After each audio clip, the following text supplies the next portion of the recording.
Türkem dinle məni qoca dünya, mən sənin özlələn.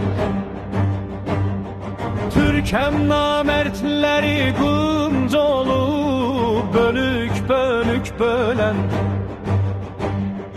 Türkem dinle məni qoca dünya, mən sənin özlələn.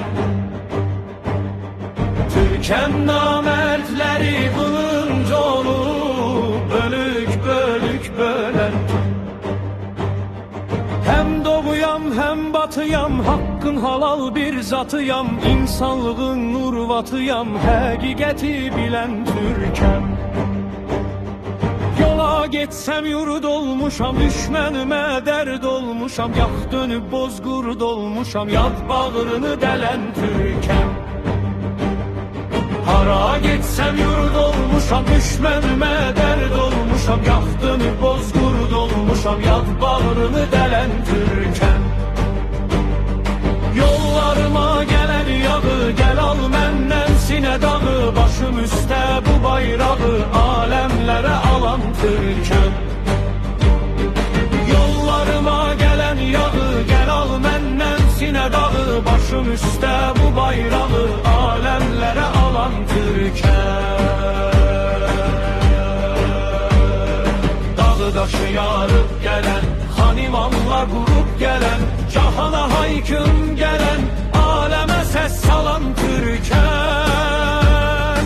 Dağı daşı yarıb gelen, hanimanlar qurub gelen, cahana haykım gelen, aləmə səs salan Türkem. Çağladıkça zaman zaman mizrağından qanlar dama, sağı solu ulu şaman, önü duran olan Türkem. Çağladıkça zaman zaman mizrağın qanlar dama, sağı solu ulu şaman, önü duran olan Türkem.